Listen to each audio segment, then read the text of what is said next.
So next was so Cody comes out, makes his entrance. He's in his nice suit as usual, 3-piece suit. Stood in the ring with the crowd chanting his name. And then, so he was kind of promo and everything. So Seth Rollins comes out the top of the stairs in the stands and said, Cody left WWE 6 years ago because he wasn't good enough. And Rollins said, Cody and your little friends try to tear down everything I was building here. Rollins said that when that didn't work, Cody ran back to fulfill his family destiny. And Rollins said Cody doesn't get to be the conquering hero. He said Cody doesn't get to smash the throne and then take the throne from him. Rollins said he doesn't like Cody, doesn't want him in WWE. And Rollins said he would prey on Cody's insecurities. He said he wouldn't just change. By the way, the visual of this is very good because Rollins is standing in like the middle of the steps on the aisle in the stands outside in the stands. And Cody's in the ring, and they have the fisheye lens shot, like where you can see them. It's just a very good visual. Like it's almost like Cody has his fans he's speaking for, or like Rollins has his fans, like he's speaking from the fans, and Cody's just in the ring. It was an interesting visual, right, for babyface heel, because it was kind of like the opposite of what you would think, right? Rollins said he didn't like Cody, he doesn't want him in WWE, and Rollins said he would prey on Cody's insecurities. He said he wouldn't just change him, he would end him. And Rollins said that we can all wake up from this American nightmare. Rollins cackled and danced on the steps. He was basically doing the who was the most recent Joker? What's the guy's name? Joaquin Phoenix. The Joaquin Phoenix dancing on the steps is the Joker thing. This was obviously a play on that. Cody questioned why they were waiting. Cody called for Rollins to talk to him with his actions, and Cody removed his jacket and told Rollins, let's go. Rollins walked down the steps and teased top of the barricade, but he stopped, cackled, said he would see Cody on Sunday, but then Rollins blew him a kiss, and Cody darted out of the ring, hopped the barricade. They started brawling all over the place. Wild brawl ended up in this is actually a pretty decent brawl because they did pull aparts and everything, and it just ended with like just a pull apart. What did you think of this?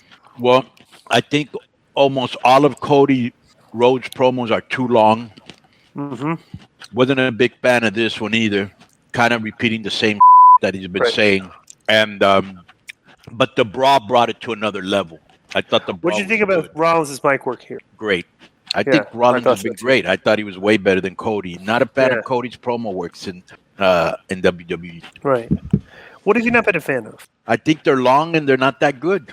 Right. I love the one that he did, like when he was in AEW, the one that he did about his brother and his dad. And let me give you a perfect example. He did some really good promos, even though there were some that were whack. Like that. I Have a Dream speech, which really totally destroyed him. But he had some really good promos in AEW, and I haven't seen those here. Let me give you this take, okay? Because I have there's guys at work, right? When you do orientations with the entertainers, you walk them around and stuff, everything, and you're telling them, like, you're explaining to them the rules of the club, right? And it's like, I used to do orientations take like a half hour. I just basically explain what I was saying. And then, and then say, do you have any questions, right?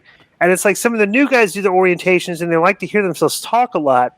So they'll tell the girls, explain the rules, and then they'll give just like a bunch of hypothetical situations, right? Explain to get to the point, right? And it's like, I just wonder if Cody takes too long to explain things to get to his bullet points when he's doing these promos, and because his dad was more short and sweet. His dad was very emphatic, but Kobe's kind of like an orator.